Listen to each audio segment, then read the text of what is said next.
Anyone who has watched this channel over time knows that I have often said that Black Hollywood today is often like the Black Hollywood of the 1930s and the 1940s.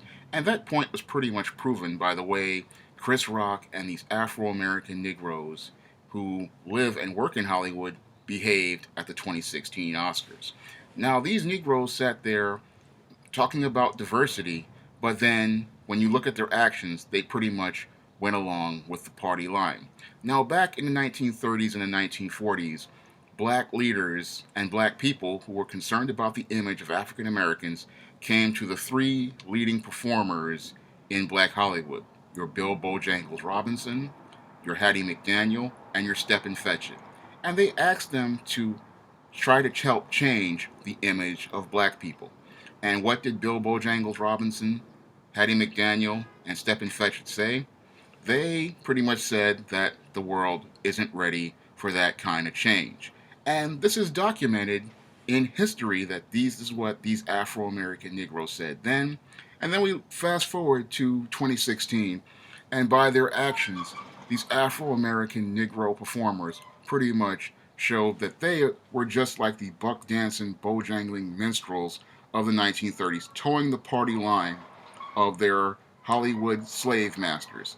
This Black Hollywood today reminds me again so much of the old Black Hollywood that it's not even funny. This Black Hollywood is nothing like the Black Hollywood that Lena Horne, um, Harry Belafonte, Sidney Poitier, Bill Cosby, and Melvin Van Peebles was a part of. Now, that Black Hollywood was often active, it was often opinionated, and it often spoke out against the very movie studios that pretty much paid their salaries. And the reason why they spoke out is because they understood what was at stake. They understood that the images of African Americans presented in media, had to be spoken out against. And they also understood that if they didn't, take a stand, that it pretty much was going to affect everyone because these media images we see of African Americans, you know, this is broadcast into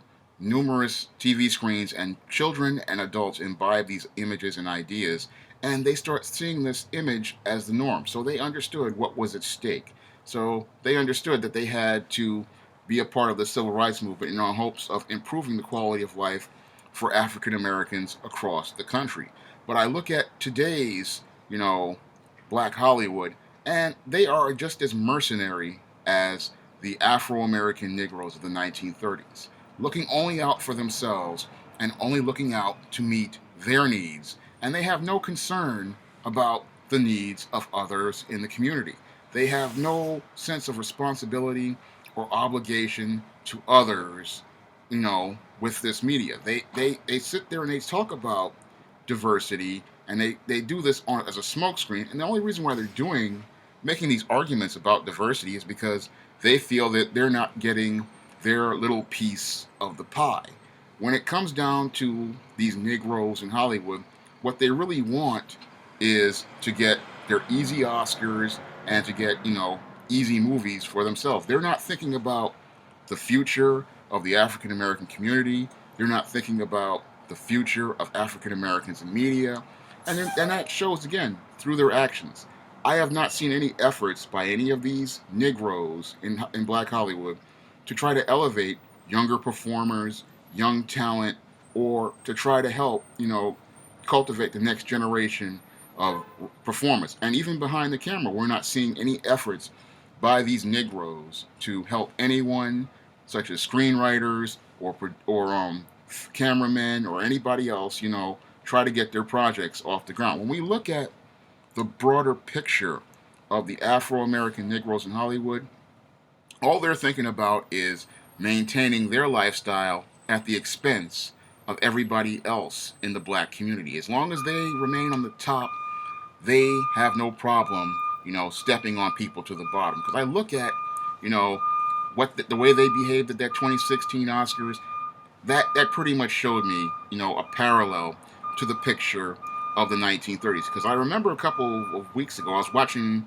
the Bojangles story because they ran this on Decades Network, and it starred Gregory Hines, and they showed, a picture of Hollywood back in the 1930s and the 1940s, and I compared that picture of the 1930s and the 1940s, and seeing those black actors pretty much, turn away from the people who were pre-civil rights movement, trying to change the image of African Americans, and I look at the image of these Negroes today, and it is pretty much the exact same picture.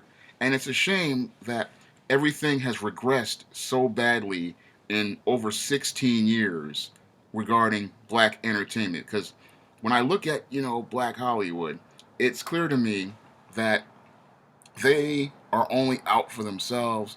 See themselves as individuals, and they're not thinking about trying to help anyone improve the image of African Americans. And that, again, shows through their actions, and it also shows through their products. When you look at the products that Black Hollywood produces, for the most part, all they produce these days are shows like Your Empires, your shows like Your Scandals, and your movies like Your Perfect Guy, or your movies like Your No Good Deed, or other movies perpetuating the stereotypes that please their liberal slave masters, but then degrade the image of African Americans all across the country, and then now all across the world. And when you really look at this image of this black Hollywood, you know, these people pretty much show they have no interest in helping out the black community, helping the black community move forward, and trying to change the image of African Americans, because their bread and butter is promoting these stereotypes, perpetuating these stereotypes, and making sure that, they get paid, again, at the expense of the entirety of the black community. And when I look at that Oscars 2016, if that doesn't wake black people up, I don't know what will. Because when I looked at that picture, it pretty much showed me what side Black Hollywood is on right now. That's all I have to say for this video. You can comment, rate, and subscribe.